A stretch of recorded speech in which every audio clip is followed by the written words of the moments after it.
Gadiaga daal di ñëw aussi si réaction yi nga xam ni itam jot na si daal di am ni allant dans sens bokk na si bu gën a xam ne que moo di justement Guy Marius Sagna Guy nag jàpp na ni solution bi nekkul emprisonnement il faut daal di ko jël téye ko ne la exactement moom ki nga xam ne que mu di Guy mu daal di bind yi de propos je suis inquiet de notre incapacité à comprendre que les convocations et emprisonnements sont contre-productifs face aux insultes, a-t-il déclaré en réaction à la multiplication des affaires judiciaires liées à des propos tenus contre des personnalités publiques maanaam convocation yi nga xam ni itam jubbee nañ ko di ko daal di jubteeg di ko daal di defa ni loolu baaxul si ñoom exactement loolu Guy Marius Sagna daal di yëkki jàpp ni aussi suñuy xool nag parlant justement si wàllu wut mel il faut daal di amal ay réformes si yenn si ay délits yoo xam ni itam war nañ ko daal di war a mën a traiter éviter exactement la prison pourquoi pas sax ñu amal ay sanctions financières sa ña nga xam ni itam ñooy def yooyu de li nga xam ne que mu di délit donc nag en parlant il y a plusieurs modes de dépénalisation des insultes. Je ne disais pas qu'il ne fallait pas sanctionner les insultes, je disais juste qu'il fallait sanctionner financièrement les insultes et non par des peines d'emprisonnement Arfan. Alors naka na daal di jàngatee lu ni mel ginnaaw ba ko Alioune Tine daal di proposer premièrement yow génn na nga ne loolu su ko defee am na ñuy financer exactement les insultes alors Guy Marius Sagna jàpp na ne loolu Arfan mënta wëy il faut ñu amal li nga xam ne que moo di ay sanctions financières. Que di daal di tëj nit si benn simple saaga bi nga xam ni itam def na ko. oui sama kaddu du varié. fi ma nekkoon foofu laa nekk. quand bu fekkee dañuy teg ay peine ay daan ku saaga ñu ne ko da ngay fay xaalis mais ñoom ñoo déclaré ni que on a des opposants milliardaires ñoom ñoo ko wax ñoom Guy Marius Sagna ni ñoom ñoo ko wax. non Waly Diouf Bodiang. dama ne Guy Marius Sagna bokk na ci ñu ko wax. donc aujourd'hui si bu fekkee ay nit saaga nañu ñu ne même ku saaga ak saaga fu mu gën a ñaawee bu ñu ko yóbbu kaso bu ñu utiliser la loi parce que c'est ce que j'ai compris parce que dafa am loi bu aju ci injure publique. non Fallou laisse-moi développer. Okay. Man je parle tellement technique. Okay. Je ne suis pas dans le profane. Je ne suis pas dans le sentimental. Je parle technique. dama ne ñoom Guy Marius Sagna ak Alioune Tine bu ñu waxee loolu mooy maanaam ñu jël loi bi tegee ko nale ñu créer beneen méthode. parce que ñu ñuy jàpp ci injure publique loi moo ko wax génnee la ñu article bi ko wax injure publique dafa am loi bu ko wax maintenant Guy Marius Sagna bu waxee loolu comme Alioune Tine mooy ils sont en train de dire aux Sénégalais parce que entre temps amul réforme loi boobu tant que modifié wu ko la loi est toujours là bi wax ni que képp ku saaga publiquement nañ ko jàpp maintenant tant que modifié wuñu loi boobu je sous-entends que loi boobu mooy appliqué wu ci kaw ku ne koo xamante ne da nga toog di saaga à ma grande surprise Guy Marius Sagna wax comme Alioune Tine ni que képp ku saaga waruñu appliquer loi bi wax ci injure publique mais nañu ut beneen méthode nañ ko fay loo xaalis mu fay. Je suis tellement indigné. Mais quand il fait le non, Fallou, soyons sérieux dans ce pays. On veut bâtir un pays de droit. Et on ne peut pas bâtir un pays de profanes et de fanatiques. Il y a trop de fanatisme au Sénégal. Lolo mo am Sénégal. Des gens qui te disent que non, on n'applique pas la loi. On ne doit pas appliquer la loi. On te dit à la place de la loi, on doit utiliser une autre méthode plus appropriée. Moi, le niveau est élégance. Élégance républicaine. Élégance. À la place de la loi, on utilise l'élégance. C'est ce qu'ils disent, hein?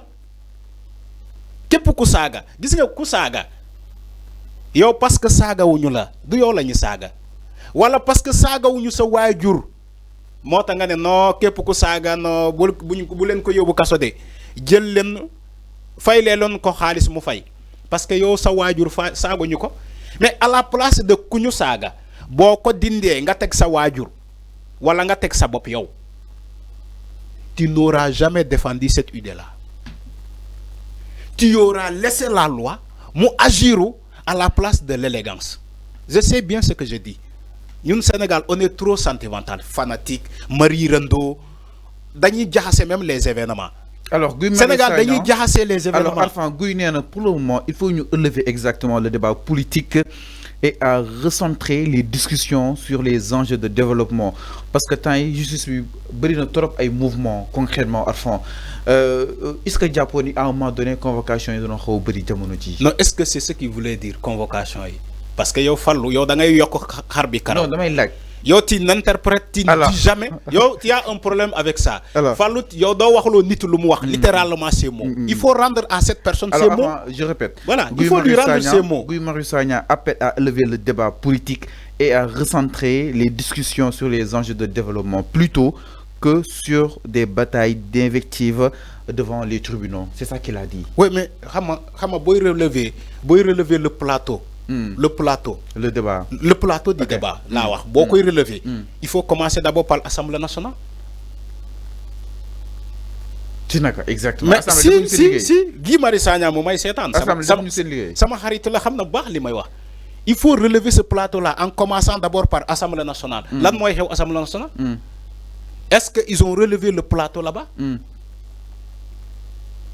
Ça dit que on dit souvent le linge sale se lave en famille. C'est ce qu'on dit, non?